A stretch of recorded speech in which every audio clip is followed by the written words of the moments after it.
एक बार की बात है, एक गांव में संगीता अपने परिवार के साथ रहती थी। संगीता बचपन से पढ़ने में बहुत ही होशियार थी और उसका सपना था कि बड़े होकर वो डॉक्टर बने, क्योंकि गांव में डॉक्टर के न होने और संगीता के पिता के गरीबी की वजह से संगीता का लाडला छोटा भाई राजू एक बीमारी से उसकी मौत हो गई थी। तभी से संगीता और उसके पिता ने ठान लिया था कि अब संगीता डॉक्टर बनकर गांव के लोगों का इलाज करेगी। अब रात रात भर जगकर संगीता पढ़ाई करती थी, लेकिन उसे यह पता था कि उसके पिता बहुत ही गरीब हैं। मिठाई की छोटी सी दुकान से बड़ी मुश्किल से उनका घर चल पाता था, इसलिए वो स्कॉलरशिप एग्जाम के लिए मन लगाकर तैयारी कर रही थी। संगीता के पिता कहते हैं, बेटा संगीता, अब सो भी जाओ, कितनी पढ़ाई करोगी। संगीता कहती है, पिताजी, स्कॉलरशिप एग्जाम में अभी सिर्फ 2 दिन बचे हैं। अभी अच्छे से पढ़ेंगे तब जाके मैं अपना एक अच्छे से मेडिकल कॉलेज में नाम लिखा पाऊंगी। संगीता के पिता कहते हैं, बेटा तुम इतनी लगन से पढ़ाई कर रही हो तो तुम जरूर एग्जाम पास कर जाओगी। संगीता मन लगाकर पढ़ाई करती है। शाम में पड़ोस की सरला चाची संगीता के घर आती है। अरे ओ संगीता की माँ, अब संगीता की शादी भी करवा दो, जवान हो गई है। संगीता की माँ कहती है, अभी उसकी पढ़ाई चल रही है, डॉक्टर बनने का सपना है उसका, दिन रात मन लगा के पढ़ाई करती है। सरला चाची कहती है, हाय दैया, दिन भर पढ़ाई करती है, घर का कुछ काम आता जाता है या नहीं? डॉक्टर बन जाएगी, और क्या चाहिए।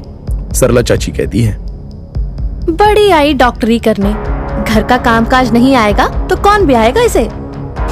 मुझे क्या। सरला चाची ये बात पूरे मोहल्ले में फैला देती है कि संगीता को घर का कुछ काम नहीं आता है। रात में संगीता के पिता घर पे आते हैं। आज फिर दुकान का सारा दूध खराब हो गया, कल ही बचे कुछ पैसों से एक सेकंड हैंड फ्रिज खरीदना ही पड़ेगा। अगले दिन सुबह संगीता के पिता एक पुराना फ्रिज लेकर आते हैं। संगीता के पिताजी कहते हैं, अरे ओ भगवान, सुनती हो, ये देखो मैं क्या लेकर आया हूँ। अरे ये फ्रिज कहाँ से लेकर आए हो आप? तो संगीता के पिता कहते हैं, वो हमारे दुकान के ग्राहक है ना, मंतोष भाई, उन्होंने ये पुराना फ्रिज खरीदवाया है। 2 दिन बाद उनका मैकेनिक यहाँ पर आकर ये फ्रिज ठीक कर देगा, फिर हम इसको शुरू कर सकते हैं। तब तक ये यहीं पर रख देते हैं। वैसे संगीता कहाँ है, उसे भी दिखाओ ये अपना फ्रिज। संगीता की माँ कहती है, कल उसका स्कॉलरशिप वाला एग्जाम है, वो आज अपने कमरे से बाहर नहीं निकलेगी। संगीता के पिता कहते हैं, अच्छे से पढ़े लिखे डॉक्टर बन जाए संगीता, हमारा भी सपना पूरा हो जाएगा। बहुत मेहनत कर रही है, कल आप टाइम से उठ जाइएगा, संगीता को एग्जाम दिलाने के लिए लेकर जाना है। हाँ हाँ, हम उठ जाएंगे। सरला चाची फ्रिज देखकर संगीता के घर आ जाती है। अरे नया फ्रिज लेकर आए हो? अपनी बेटी की शादी के लिए कुछ पैसा वैसा बचा के रखा है या नहीं? शादी के समय हमसे ही उधार मांगने आ जाओगे वरना। ये बोलते हुए सरला चाची वहां से चली जाती है। अगली सुबह संगीता अपने पिताजी के साथ एग्जाम देने निकलती है, लेकिन रास्ते में ही संगीता का एक्सीडेंट हो जाता है। डॉक्टर बताते हैं कि जल्दी ही अगर संगीता का ऑपरेशन नहीं हुआ तो अब संगीता कभी नहीं चल पाएगी। ये सुनकर संगीता और उसके घर वालों को बहुत ही दुख होता है। थोड़े ही दिनों में संगीता घर आ जाती है। सरला चाची कहती है, हाय दैया, अब कौन शादी करेगा इस लंगड़ी लड़की से? कुछ पैसा बचा के रखे हो या नहीं, या पढ़ने और इलाज में ही खर्च कर दिए? जिंदगी भर इसे यहीं बिठा के रखने का इरादा है क्या? सरला चाची का ताना सुनकर संगीता रोने लगती है। संगीता के पिताजी कहते हैं, संगीता बेटी, तुम चिंता मत करो, ये सारे लोगों को क्या पता कि तुम कितनी होनहार हो। इस साल मेडिकल की स्कॉलरशिप का एग्जाम नहीं दे पाई तो क्या हुआ, अगली बार जरूर देना और अव्वल आना, देखना सब ठीक हो जाएगा। संगीता की माँ कहती है, हाँ बेटी संगीता, अब तुम आराम करो बस।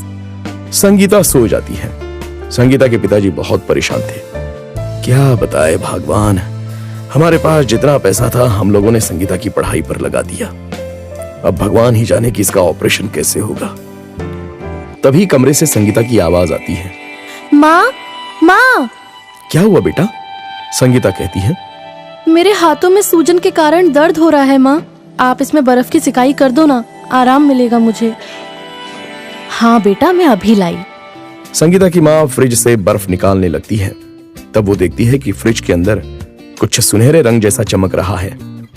संगीता की माँ ये देखकर हैरान रह जाती है कि जमा हुआ बर्फ सोने का टुकड़ा बन गया है। उसे अपनी आंखों पर विश्वास नहीं होता। सारे बर्फ सुनहरे रंग के होते हैं। संगीता के पापा, इधर आइए, ये देखिए ये क्या है।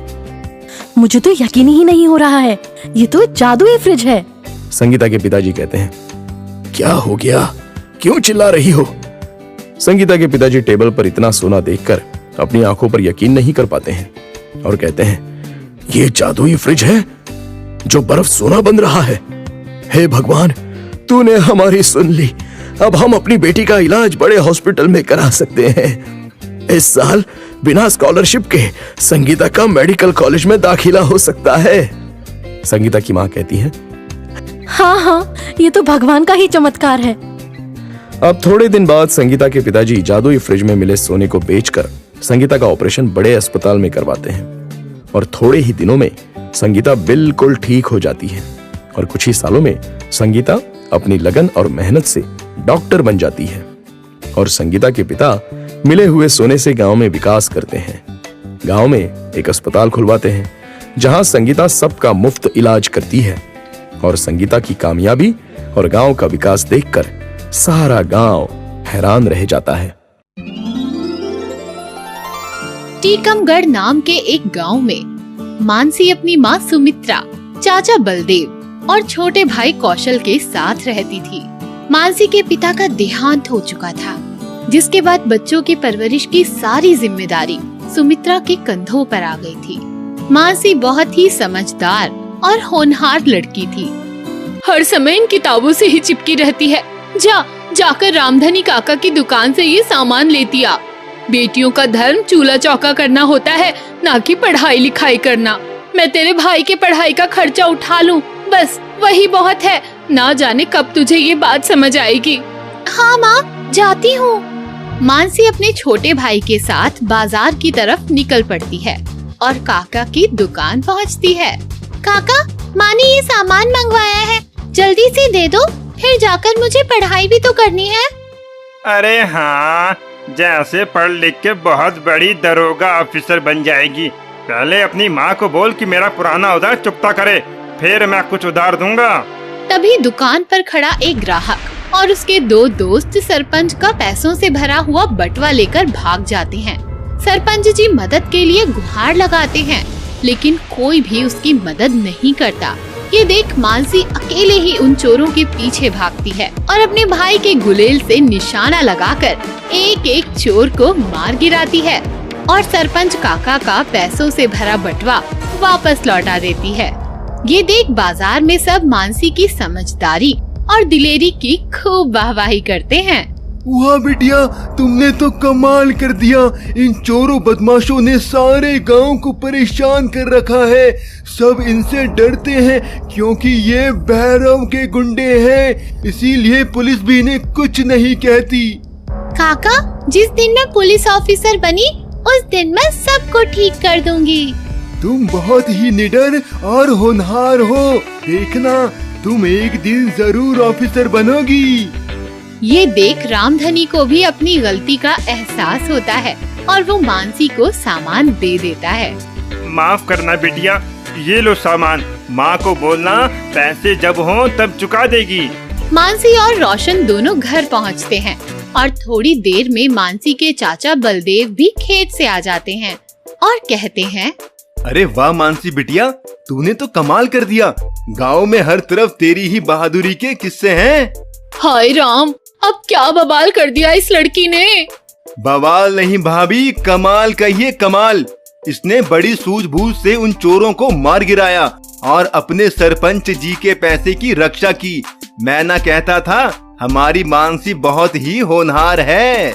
बलदेव ने अपनी जमीन गिरवी रख मानसी का दाखिला गांव के अंग्रेजी स्कूल में करा दिया और अब मानसी और रोशन दोनों स्कूल जाने लगे। मानसी खूब मेहनत से पढ़ाई करने लगी और साथ ही साथ अपनी माँ के काम में भी मदद करती। देखते ही देखते समय गुजरा और मानसी बड़ी हो गई। आगे की पढ़ाई के लिए अब उसे शहर जाना था। बलदेव ने और कर्जा लेकर मानसी को पढ़ाई के लिए शहर भेज दिया। इधर गांव में भैरव का आतंक और लूटपाट और भी बढ़ने लगा था। उसके गुंडे बाजार में हफ्ता वसूली करने लगे और जो भी इसके खिलाफ आवाज उठाता भैरव के गुंडे उसे अगवा कर लेते और गांव की पुलिस डर के मारे कोई कदम नहीं उठाती। एक दिन भैरव के गुंडों ने सुमित्रा के बेटे रोशन को अगवा कर लिया। सुमित्रा ने पुलिस के सामने खूब गुहार लगाई, लेकिन दरोगा बोला, अरे जाओ जाओ, हमें अपनी जान नहीं गंवानी जो हम भैरव के खिलाफ कुछ करें। यहाँ रोने धोने से कुछ नहीं होगा। आज हमारी बड़ी ऑफिसर साहिबा आने वाली है, उनके स्वागत की तैयारी करनी है। अब जाओ यहाँ से, निकलो। तभी वहाँ बड़ी कार से एक इंस्पेक्टर उतरी, जो कोई और नहीं सुमित्रा की बेटी मानसी ही थी। अपनी माँ को रोता देख मानसी सब समझ गई। बेटा मानसी, तू आ गई। देख, तेरे भाई को गुंडों ने अगवा कर लिया है। अरे ओ काकी, ये हमारी नई मैडम साहिबा है, तुम्हारी बेटी नहीं। ये सुन मानसी ने पुलिस अफसरों को खूब फटकार लगाई और फौरन जाकर बड़ी दिलेरी से भैरव के गुंडों का मुकाबला कर उन्हें अच्छा सबक सिखाया और भैरव को गिरफ्तार कर उनके आतंक से गांव वालों को आजाद कराया। मानसी की माँ, चाचा और पूरा गांव मानसी के इस कारनामे से बहुत खुश हो गया। भाभी, मैं ना कहता था एक दिन हमारी मानसी बड़ी ऑफिसर बनकर इस गांव का उद्धार करेगी।